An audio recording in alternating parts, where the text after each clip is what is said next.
Hi guys, welcome back for another strengthening and toning episode. Today we are working on strengthening our back. So if you've got the equipment, we're going to use a stick or a broom if you have one, a brick if you have one, and a block later on just for us to sit on. If you don't have the equipment, no worries, we can do without. It's just nice and useful to have it nearby if you do. So we are starting today in our tabletop position. So we're working on our spine. So we need to make sure that we are warmed up efficiently first. So just curving through some cat and cows, we're lifting up our chest and our tailbone, and then rounding out into the back, tucking the tailbone under, bringing the chin towards the chest. Just going from one to the other, lifting up the chest, lifting up the tailbone, rounding out as much as you can through your spine. We inhale as we lift up our chest, and we exhale, rounding out through your back, allowing the moves to start off small just until we get more warmed up, loosening off through the body, opening up through the chest, preparing the body for the practice that's to come, connecting with our breath, deepening our inhale, lifting our chest, lengthening our exhale, rounding out into our back. From here, we're going to come into our nosy cat, so looking from one side to the other, twisting through the waist, getting some lateral movement through the spine. Twisting around as much as you can, working your neck as well. And pausing back in the middle. So warming up the spine a little bit more now, we're going to take the cat and cow movement but exaggerate it slightly. So we're starting back in our child's pose, stretching out with the arms, bum is back on the heels if you can. Then we are bringing our chest through and dropping down into a cobra. So pushing back to child's pose, rounding through, dropping the hips low, pushing the chest through the arms, lifting up the chin. Just going from one to the other, rounding out through your back, and then sticking your bum back in the sky as we push our bum back towards our heels. We're also warming up through our hips and our knees and our shoulders and our wrists. So you can stay with this, or we can do the same but a little bit higher. So instead of child's pose, this time it's our downward dog, and instead of our cobra, we are dropping through into our up dog. Just going from one to the other, pushing your hips up high, still rounding out through your back as you try and bring your chest through your arms, lifting up your chin, pushing back to our down dog, dropping through into our up dog, still working with our breath, inhaling as we come into up dog, exhaling as we push back into our down dog, getting the length along the spine.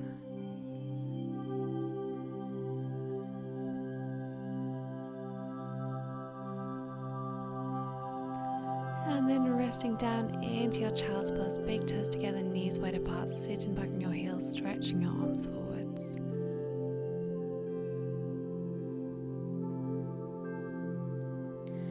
From here, we've got a little bit of a cool back sequence to do. So we are starting down in our rabbit pose, holding onto our feet if we can, our head is down. We lift up our arms, lift up our body, stretching long through the fingers. From here, we're hinging from the knees, tipping the weight backwards.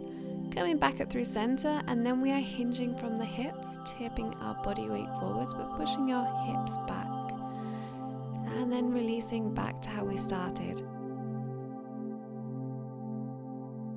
We lift up on our knees first, stretching up to the sky, hinging from the knees as we bend backwards like the Matrix, coming back up to center, then pushing your bum back, arms by your ears, hinging from our hips, tipping forwards, and then coming back to how we started, holding on to our ankles. I'm going to do this a few more times, lifting up to the sky, reaching up, finding the length through the body, hinging from your knees. Reaching back up to the middle and hinging from your hips this time, arms by your ears, don't worry about reaching towards the floor. And then coming back to how we started in our rabbit's pose. Inhaling, lifting, reaching through the body. Exhaling, hinging backwards. Inhaling, lifting back up to center. Exhale, tipping forwards. And resetting the body again. So when you first do this move, it is a little bit complicated, but when you understand that we're keeping our body tight as we hinge from our knees first, and then keeping our arms by our ears as we hinge from our hips second, releasing back to center, getting more used to the move. There's no need to rush through it, we're still working with our breath. And when you know what you're doing, it's quite a nice move to do, strengthening the quads, but strengthening the back more importantly. And we're getting our core as well.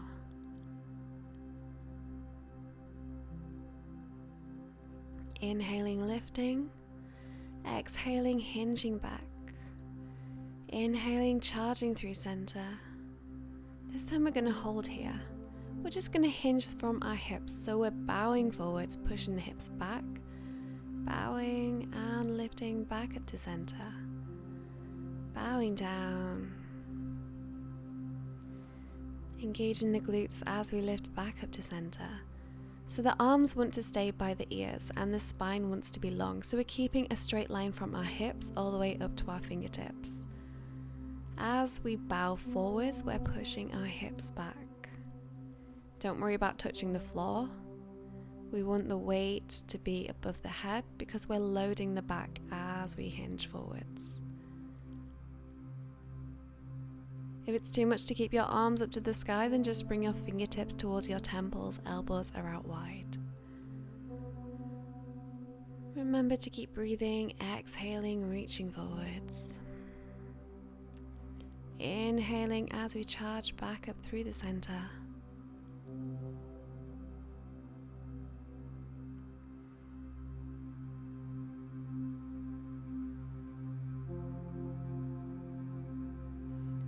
And releasing. From here, let's come into a tabletop position. Our wrists underneath our shoulders, our knees are underneath our hips. We're going to extend away with the right leg to begin with, so you can keep the toes tapped down, or we can flex through the foot, trying to lift the leg up to about hip height. Our belly button is engaged, engaging your Uddiyana bandha and your Mula bandha, your root muscles. You've got the option to extend away with the left hand, so it's opposite arm and leg. To help with balance, we can curl the left toes under. It just helps stabilize you a little bit. We're reaching as far away as we can with the arm and pushing away into the back heel of the leg that's lifted, so our right leg. We are feeling long, we are feeling strong. We are still breathing. From here, we're taking our arm and leg out onto a diagonal. So it's if a clock is reading about 5 to 5. Extending out on the diagonals. Still reaching as far away as we can. Still flexing into the foot, keeping it as straight as we can. And then from here, we're just going to move our clock around. So it's 5 to 5. And then it's 6 o'clock. So bringing your arms and legs back to how we started. One is stretching forwards, the other is stretching back. And then taking the arm and leg out back to the diagonals. And then back to how we started. Just going from one to the other. Smooth moves. Slow and controlled. Strengthening and toning.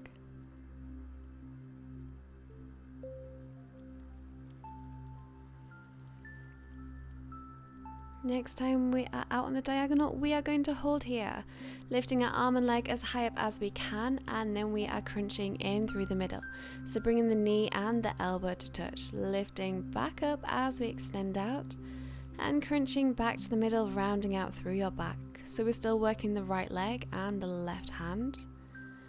This time, if you can, keeping your leg straight, we can lift the leg a little bit higher than hip height. Reaching our arm as high up as we can as well. Getting more curve into your spine. Inhaling, lifting. Exhale, rounding out into your back, bringing your knee and elbow to touch.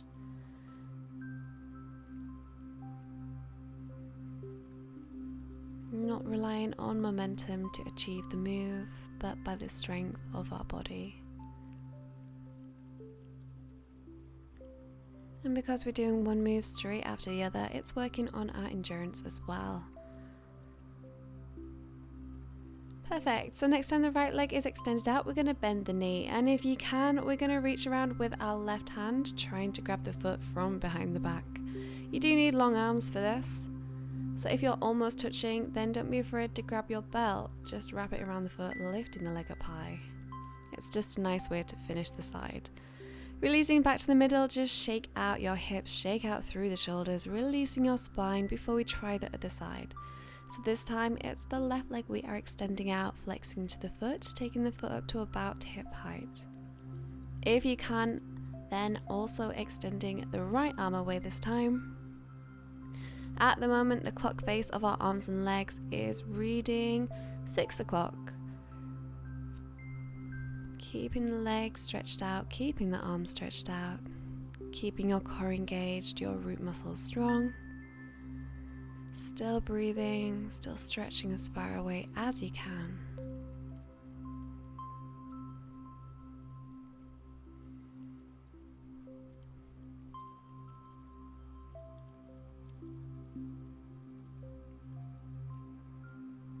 And then taking your arm and leg out to the diagonal.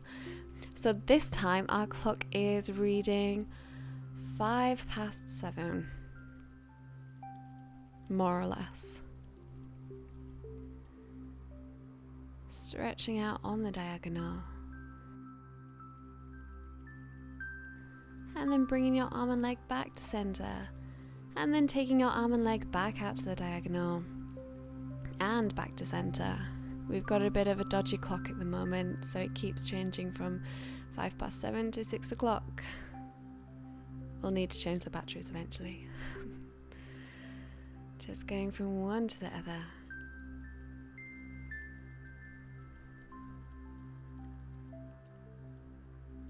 Remember that option of curling the back toes under of your bottom leg, your balancing leg. Next time you're out on the diagonal, we're going to bring back our curve, so rounding out into the spine, elbow to touch the knee, and then extending away, lifting the arm and leg up as high as you can. Rounding out into the back, crunching into the middle, and extending away. So if we can, we're trying not to tap the left leg down as we round out into the center. Reaching as high up as we can with the leg and with the arm.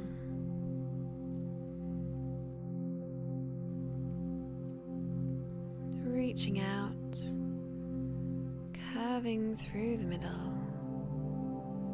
reaching away, and curving.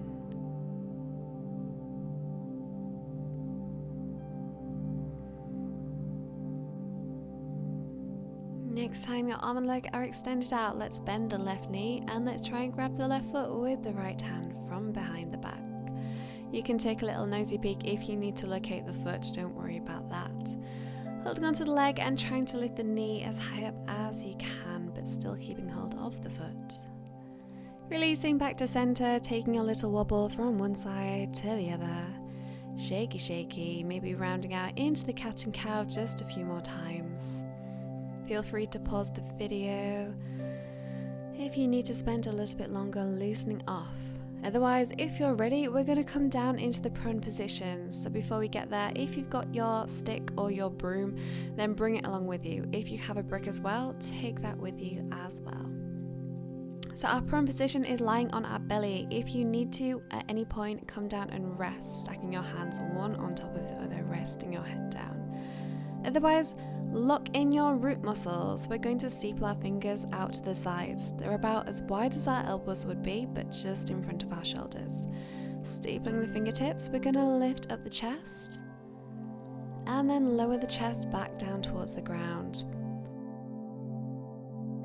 Lifting up through the chest and lowering back down. So there should be very little weight through your fingertips. So if you took your hands away and lifted up your chest all the same, then that is how high you should be lifting. We want all of the work to be in your back muscles. We do not want it to be through the arms. We're going to save that for another video. Or if you really want to work your arms right now, then click along to the shoulder video, that's fine. Otherwise, we're working our back today. So as little pressure as possible through the hands, they're just there for security, just for peace of mind. Lifting up our chest, lowering back down. Engaging the root muscles. Next time we're lifted up top, we're going to extend our arms out to our sides. Like we're flying, we're a bird soaring through the sky, lifting up our chest. You can stay here or you can turn your palms forwards, trying to lift your chest even higher. We are still breathing, maybe lifting higher. Can you lift any higher? Beautiful, resting back down, stacking your hands, resting your head, taking a few minutes to let go through the back.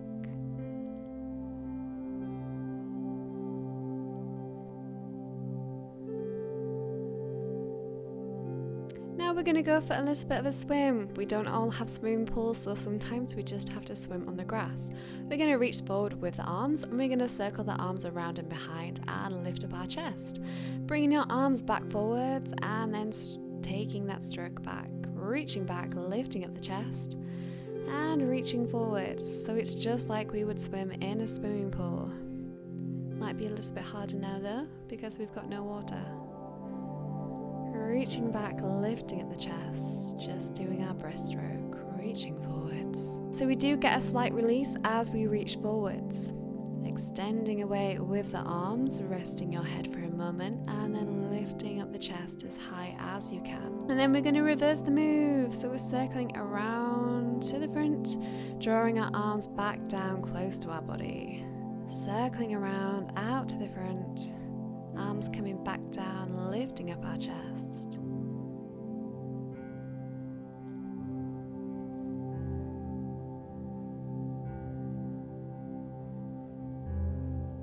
And then resting your head, stacking your hands, relaxing down just for a moment.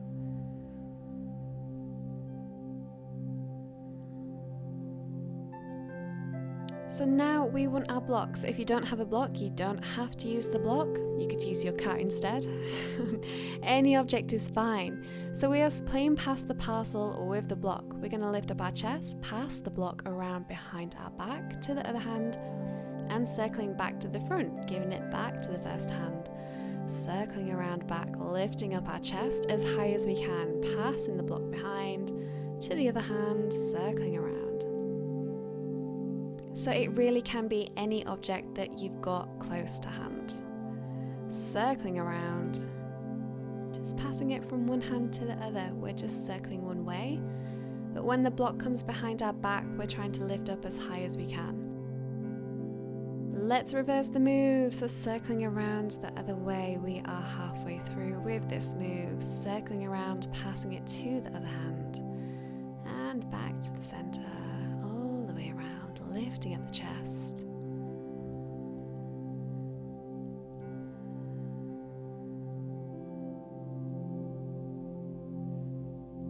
We're also getting our shoulders as we do this move as well. We may as well while we're here. We can rest down now.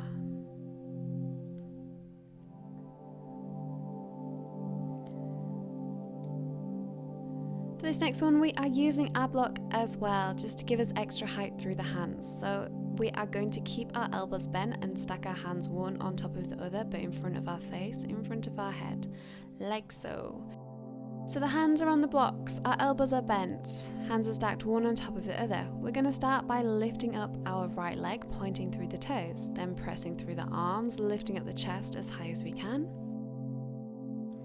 Keeping the leg lifted, lowering our chest back down, and then we can release the leg. So we lift up the other leg, the left leg this time, extending the leg as high up as you can, lifting up the chest, pressing through the arms, lowering the chest back down, and then releasing the leg.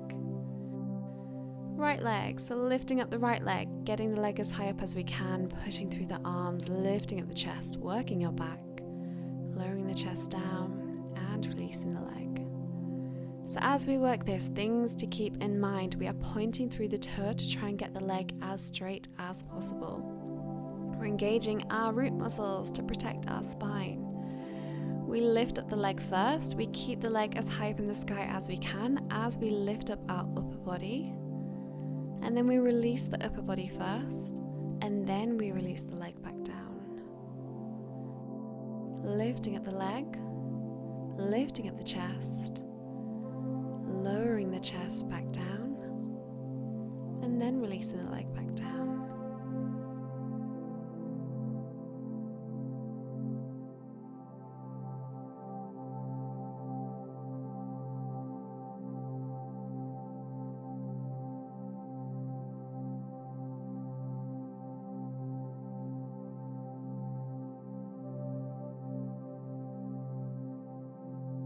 And then releasing, moving the block away. We're not going to need it again. We are going to use our stick. If you've got a broom, it works the same. We're taking it behind our back, taking our hands about as wide as our shoulders, stretching away with the arms, lifting up the chest, and then bringing our legs up to join in as well.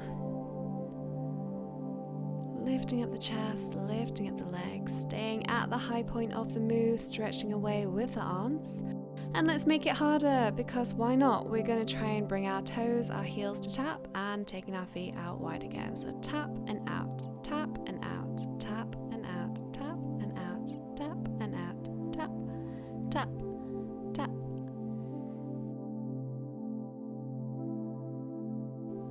Let's circle our arms around to the front. We're staying up as high as we can, reaching with the arms, lifting up the legs, reaching, breathing, and relaxing down. Perfect. Let's come up, pushing back to a child's pose for a moment, easing off the spine. Have a little wobble about, whatever feels good for you. You can do your cat and cows again. But our last little bit, we are coming to any comfortable seated position. I like to sit on a block. It just helps prop my spine up a little bit better. Extending out with the arms, palms are facing forwards. We're just going to take our arms further behind the shoulders and back to center. So pushing back to the middle, pushing the arms back to center. So this move looks pretty simple, but when we push our arms back, we want to squeeze our shoulder blades together. We're keeping our arms out in line with our shoulders, squeezing, squeezing, squeezing. So it could be really easy just to chill here and not to actually activate the muscles in the back. So that's why we have to intentionally squeeze through the upper back as we take our arms just behind shoulder level. Holding at the back now with some mini pulses. So squeeze, squeeze, squeeze, squeeze, pulse, pulse, pulse, pulse. Almost finished, but we are still going. Keep breathing, keep pulsing. And then releasing, interlacing your hands behind your back, puffing up in your chest. We're just going to stretch out now. Interlacing your hands in front of your body, rounding out through your spine, chin to your chest. And then releasing into a fold, rounding out into the back. And releasing back up to center. Well done, guys. Your back is super strong now. We're going to be walking straighter all week. Stay safe. See you later.